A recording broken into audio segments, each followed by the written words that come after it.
허비하며 고통스러운 삶을 살기도 합니다. 그래서 우리가 상처가 있는데 그 상처를 숨기고 아무 일도 없어 라고 I'm okay 하고 살아가는 것은 위험할 수가 있습니다. 저도 어렸을 때 우리 아들이 제가 외국에 나가서 붕해를 하러 많이 다니고 그럴 때 우리 아들한테 물어봤습니다. 엄마가 이렇게 밖에 자주 나가고 오랫동안 집을 비우는데 아들아 괜찮니? 그러면 아들은 항상 이렇게 대답합니다. I'm okay, I'm okay. 그래서 나는 그 아이가 정말 오케이인 줄 알았습니다. 그러나 그것이 평생 그 아들에게 상처가 되었고 그 어머니가 항상 자기 옆에서 자기를 돌봐주지 못했다는 것. 그것 때문에 아이가 정말 이렇게 상처를 받고 삐뚤어져 나가고 하였던 것 같습니다. 그래서 내가 I'm okay, I'm okay 하고 지나가는 것이 아니라 이 상처를 우리가 대면하면서 치유하는 그런 태도를 가져야 되겠습니다. 이 내적 치유의 주인은 예수 그리스도이십니다. 그분은 운디드 힐러, 상처받은 치유자이시기 때문에 우리의 상처의 자리를 알고 계시고 그리고 우리에게 어떻게 인격적으로 우리를 다루어서 상처를 치유하시는가를 알고 계십니다. 구약이나 신약이나 우리 성경에서의 건강의 개념은 샬롬입니다. 하나님과 샬롬하고 또 나와 나의 관계가 샬롬하고 그리고 나와 이웃과의 관계가 샬롬하는 것, 그것이 바로 건강하다는 것인데 이렇게 상처를 치유받지 못하면 이런 관계가 파괴됩니다. 성경에 상처를 치유받지 못한 사람 중에 사울 왕과 헤롯 왕이 나오는데요. 이렇게 상처를 치유받지 못할 때 남과의 관계가 왜곡될 뿐만 아니라 그리고 자기도 남에게 돌을 던지는 가해자가 됩니다. 항상 우리가 내적 치유를 할 때 나는 참 피해자입니다 하고 그 상처에 울고 상처에 괴로워합니다. 그런데 사실은 자기가 피해자이기도 하지만 또 엄밀히 말하면 남에게 돌을 던지는 가해자이기도 하였습니다. 그런데 그 상처를 치유받지 못하면 그 상처에 또다시 다른 상처가 또 긁히고 긁혀서 덧나서 너무나 아픈 인생을 살게 됩니다.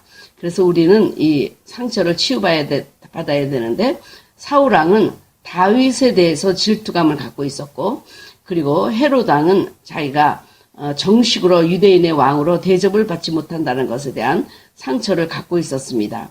그래서 사울 왕은 항상 많은 군대를 이끌고 다윗을 멸망시키기 위해서 쫓아다니는 것이 자기 일생의 왕의 왕으로 있으면서 남긴 치적이었습니다.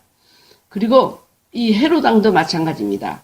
자기가 왕으로 대접받지 못한다는 이런 열등의식이 있었는데 유대인의 왕이 낫다면서요 하고 그런 동방박사들이 와서 질문할 때 너무나 화가 났던 것입니다. 그래서 그의 열등의식이 분노로 폭발하면서 그 2살 이하의 아이들을 전부 죽이게 됩니다. 우리 이 상처는 우선 주님과 인격적으로 만날 때 이 상처가 치유됩니다. 우리 주님은 이렇게 말씀하시죠. 나는 아브라함의 하나님, 이삭의 하나님, 야곱의 하나님. 왜 그냥 하나님이라고 그러시지 않고 이렇게 이름을 대셨을까요? 바로 이것은 아브라함을 만나는 방법, 이삭을 만나는 방법, 야곱을 만나는 방법이 전부 개별적이고 인격적이라는 얘기입니다.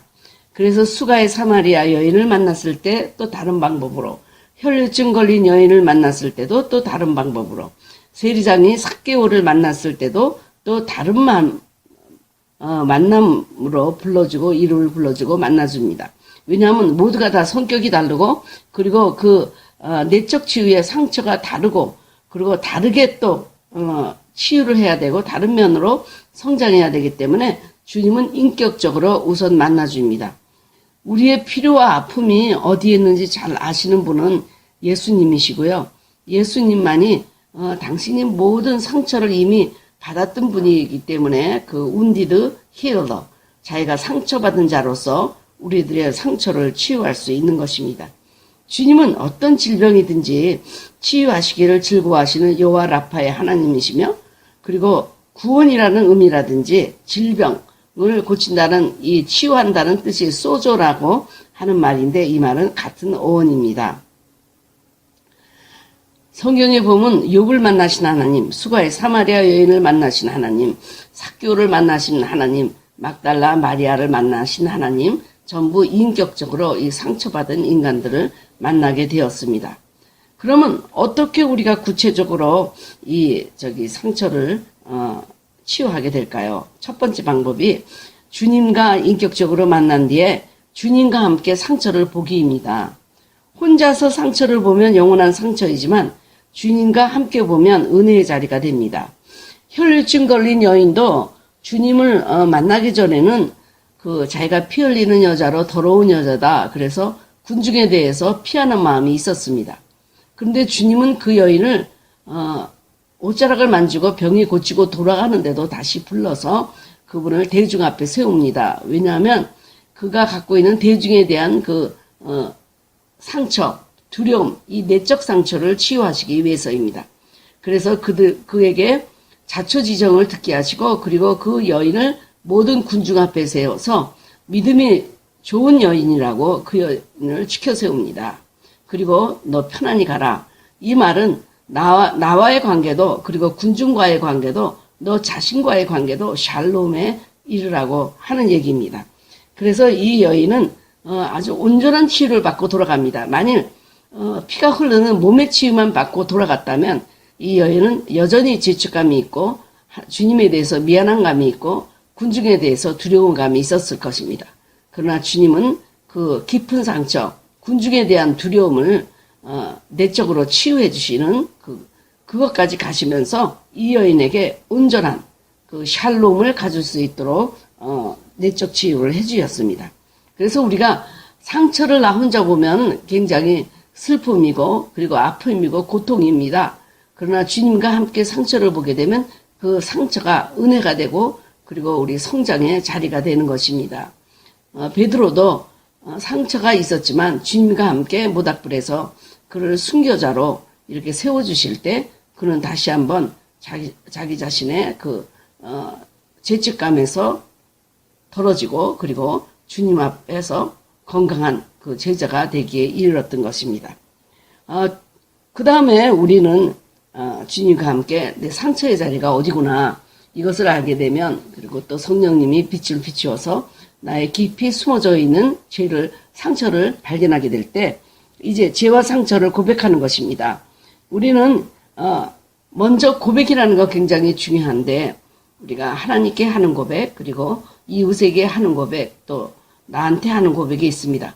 그런데 하나님께 하는 고백은 이웃과의 고백보다 더 은밀하고 더 깊고 더 더럽고 더 부패하고 이런 어떤 고백도 가능합니다. 그리고 또 이웃과 이렇게 고백해야 되는 것은 우리가 서로 죄를 고백하는 거 좋은 일이지만 너무 은밀한 고백을 공개적으로 할 때에는 교회에 더 기대지 못하여 상처를 받을 수도 있습니다. 그러므로 하나님께 고백하는 은밀하게 그리고 성도들 앞에서 하는 고백은 덕을 세우는 고백이 되도록 해야 할 것입니다. 그래서 주로 성도들 간에는 믿음의 생활에서의 게으름, 은혜 받은 것 그리고 연약한 믿음으로 오는 갈등 등에 대한 죄들을 고백하는 것들이 좋습니다. 이렇게 죄를 고백하고 나서 그 다음에 중요한 부분이 바로 우리가 용서받고 용서하기입니다. 용서받기는 이제 하나님으로부터 용서를 받는 것입니다. 우리에게 건강을 해치고 그리고 우리가 상처로 깊이 남는 것은 바로 죄책감 또 수치감 이런 것들입니다. 이것이 근본적으로 치유받지 못한다면 우리는 샬롬이 없습니다. 왜냐하면 구약에서의 건강은 뜻이 바로 샬롬이기 때문이다. 이 샬롬은 안녕과는 다릅니다. 안녕하십니까? 이것과는 다릅니다. 이 샬롬은 하나님과의 관계가 평화롭습니까? 이웃과의 관계가 평화롭습니까? 자기 자신과의 관계가 평화롭습니까? 하고 묻는 것입니다. 그래서 용서받기는 영적 죄에 대한 근본을 주님으로부터 용서받고 내가 죄책감으로부터 풀려나가는 것입니다. 우리가 그렇지 않다면 아담과 같이 두려움으로 자기 몸을 무화과나무로 감싸고 죄를 감싸고 감쌀 것입니다. 우리가 용서받았다는 것 정말 날아갈 듯 같이 가볍고 그리고 놀랍고 기쁜 사건입니다. 뭐든지 우리의 근본은 죄책감과 수치감입니다. 이것을 치유를 받지 않으면 우리는 건강하게 성장할 수 없습니다. 그러므로 그 전폭적인 그 주님의 용서, 너는 이제 의롭다. 너는 이제 더 이상 뭐 갚을 것이 없다. 너는 죄인이 아니다. 너는 의인이다. 하고 의인으로 여겨주시는 것, 이것처럼 기쁜 것이 없습니다. 우리가 만약 이렇게 상상해 보세요. 자기가 어떤 교인에게 특별히 뭔가를 용서받지 못한 일을 했다고 생각해 보세요. 그런데 그 주일날 강대상에서 항상 그 성도들을 향해 뭐 착해라, 뭐 의로워라 이렇게 설교한다고 그럴 때 얼마나 우리 마음이 괴롭겠습니까? 만약 그 성도가 목사님 용서해요. 그랬을 때 용서받고 이제 새로운 마음으로 설교를 전할 때 다른 설교가 될 것입니다. 그래서 용서받기는 어딘가 묶임으로부터 우리가 위로부터 묶임으로부터 우리가 화해하는 것, 그리고 자유롭게 풀려나가는 것, 이것을 의미하기 때문에 내적 치유에서 중요한 것이 용서받기입니다. 그러나 이제 용서만 받고 끝나면 아무 소용이 없습니다. 우리가 상처 준 사람을 용서하는 것입니다. 제일 먼저 우리가 이웃에 대해서 용서를 해야 됩니다. 자기는 항상 피해자라고 생각하고 있었기 때문에 내 마음속에는 용서하지 못할 사람들이 남아있을 것입니다. 그들을 용서하고 풀어줄 때 바로 나를 풀어주고 나에게 진정한 자유와 생명을 주는 일입니다. 우리가 용서하기 그러면 남을 풀어놓아 주는 것으로 생각하지만 용서함으로 자기 자신이 매임에서 노임을 당하는 것입니다. 여러분, 저는 부흥에서 이런 그 예화를 들기를 좋아하는데 우리가 어떤 사람을 미워하고 용서하지 않았다고 한다면 그 사람을 내 등에 업고 다니면서 나도 괴롭고 그 사람도 괴로운 관계라고 저는 설명합니다. 둘이 묶여 있습니다. 서로 죄의 관계로 묶여 있는 것입니다. 그래서 나만 힘든 것이 아니고 그 사람도 힘들고 나도 힘듭니다. 실제적으로 우리가 용서하기는 나 자신을 용서하고 그 사람을 풀어놓아주는 것이기 때문에 결국에는 내가 더 큰 자유와 샬롬을 느끼고 내가 풀어주는 것입니다. 나 자신을 풀어놓아 다니게 하는 것입니다. 마가복음 11장 25장 26절 서서 기도할 때 아무에게나 혐의가 있거든 용서하라. 그리하여 하늘에 계신 너희 아버지도 너희 허물을 사하여 주시리라. 이 치유에 있어서 용서를 받고 십자가의 수직전 사건이고요. 용서하기는 십자가의 수평적 사건입니다. 그래서 우리가 욥의 경우처럼 하나님께 용서받고 회개를 했지만 자기 친구들을 위해서 진정으로 용서하고 그들을 위해서 기도할 때 그의 모든 병이 풀어지는 역사가 일어났던 것입니다. 그러므로 이렇게 용서를 받고 나면 이제 새로운 신분으로 다시 태어납니다. 나는 죄인이 아닙니다. 나는 바벨론 포로가 아니고 하나님의 형상으로 지어진 예배자입니다. 그리고 수가의 사마리아 여인은 더러운 여인, 버려진 여인, 음란한 여인이 아니라 마을로 뛰어가 들어가 말씀을 전하는 전도자의 새로운 신분으로 다시 태어나게 됩니다. 베드로는 배반자라는 자기 이미지에서 주님을 위하여 핍박받고 순교받을 수 있는 용감한 제자로의 자화상을 갖게 됩니다. 바디메오도 거지였으나 주님을 만나고 나서 곧 주님을 모든 것을 버리고 주님을 쫓는 제자가 되었습니다. 예수님을 핍박하던 바울은 그분을 위하여 핍박받는 이방인을 위한 선교의 도구가 되었습니다. 막달라 마리아는 더 이상 귀신 들린 자도 아니요 창녀도 아니요 부활의 첫 목격자로서의 자화상을 갖게 됩니다.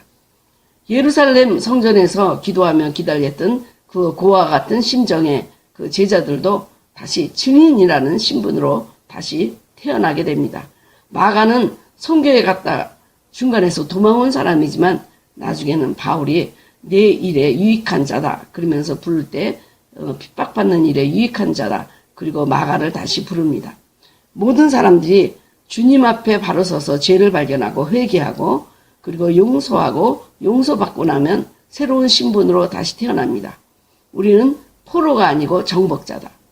저도 주님이 저에게 새로운 신분을 주셨는데 그게 바로 그 기름 부음 받은 자라는 것입니다.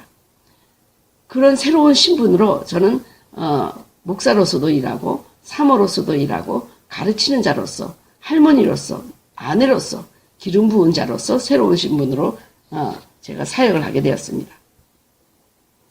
그 다음에는 우리가 상처만 바라봤던 이 파괴적인 과거를 버리고 이제는 그리스도의 생명으로 충만하게 채우고 그리고 미래지향적으로 나가야 되겠습니다. 과거에만 우리가 묶여서 산다는 것은 이것은 정말 파괴적이고 이거는 비생산적인 삶입니다. 우리는 상처를 바라보기보다 주님의 은혜 그리고 용서하심 그리고 주님의 생명으로 충만하게 채우고 상처를 하나씩 꺼내면서 주님의 것으로 채우는 그 과정이 필요합니다.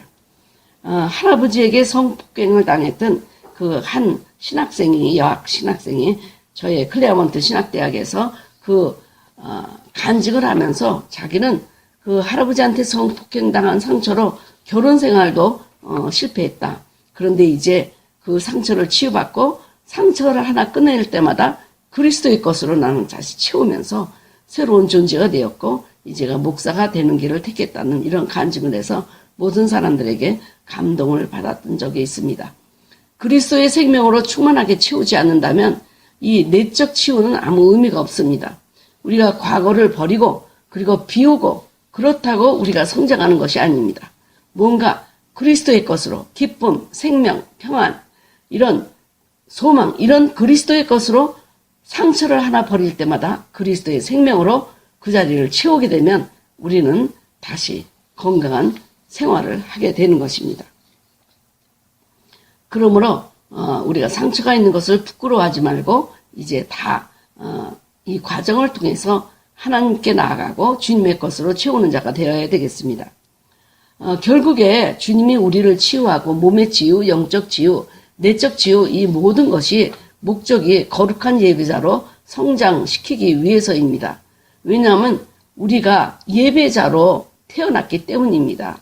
주님을 예배하기 위해서 주님의 이 창조를 우리가 함께 찬송하고 영광을 돌리기 위해서 태어났기 때문에 이 왜곡된 이 상처를 갖고는 주님 앞에 건강하게 예배 영광을 올려드릴 수가 없습니다.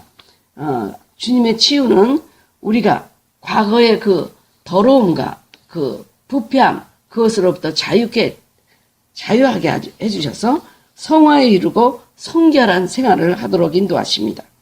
주님은 치유는 근본적으로 미래지향적이기 때문에 과거에 얽매이는 것, 현재에 얽매이는 것, 그리고 미래의 걱정에 얽매이는 것 이런 것이 아니고 미래지향적 그리고 미래를 그리스도 안에 두는 훈련을 우리에게 시키는 것입니다.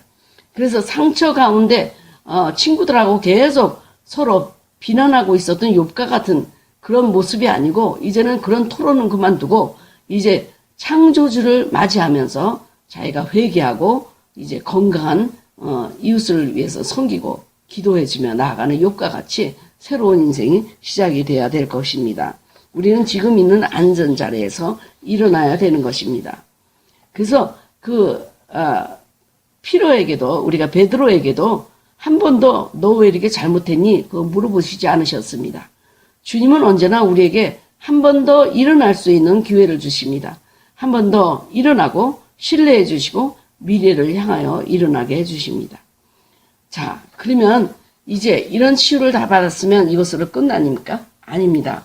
우리는 이웃에 대해서 우리의 사랑과 삶과 우리의 은사들을 나누는 삶을 살아야 됩니다. 삭개오는 이름도 없이 배반자, 텍스 콜렉터 이런 이름을 들었던 삭개오지만 처음으로 인격적으로 이름을 불러진 예수 그리스도와 만나면서 자기의 삶이 달라집니다. 그러면서 가난한 이웃에게 자기 그 재산의 2분의 1을 나눠주게 되는데 그전에는 이웃의 그 재산을 착취하던 사람이었습니다. 그러나 이제 주님을 만나고 자기의 삶이 그리스도의 생명과 자유로 채워지게 됐을 때 이웃에게 다시 나눠주는 삶을 살게 되는 것입니다. 이제 주님에게 받은 삶을 다른 사람에게 나눠주는 것. 그래서 이번 우리 교회 목사님의 설교는 크리스마스는 바로 누군가에게 무엇을 나눠주는 날이다. 그래서 저는 이게 나눠주려면 돈이 필요하지 않을까 생각했는데 우리 목사님은 이렇게 말씀하셨습니다. 바로 소망. 소망은 곧 그리스도다. 이 소망이 크리스마스 때 태어났는데 이제 이웃에게 우리가 그리스도 안에서의 소망을 나눠주는 것, 이것이 바로 성탄절의 큰 의미라고 말씀해 주셨습니다. 그렇습니다. 나눠주는데 돈이 들 것 같지만 돈을 드는 것만 나눠주는 것이 아닙니다. 그리스도의 사랑, 그리스도의 기쁨, 그리스도의 은혜, 그리스도의 그 생명, 그리고 그리스도의 소망, 산 소망을 나눠주는 것, 그러면서 자기도 성장하고 이웃도 성장하는 것입니다. 바로 삭개오가 이렇게 이웃과 삶을 나누고 다시는 토색하지 않겠다고 주님에게 결단했을 때 하나님이 새로운 신분을 줍니다. 야, 너 정말 이제 아브라함의 자손이 되었다 하고 새로운 신분으로 그를 일으켜 세워주십니다. 우리가 내적 치유의 열매와 위험성을 좀 생각해 봐야 되겠습니다. 왜냐하면 내적 치유만 따라다니는 분이 있습니다. 왜냐하면 내적 치유가 바로 그 자기의 목적이 됐던 사람이기 때문에 내적 치유 하면서 내적 치유 세미나는 다 찾아다니는 사람이 있는데 여러분, 이건 내적 치유는 목적이 아닙니다.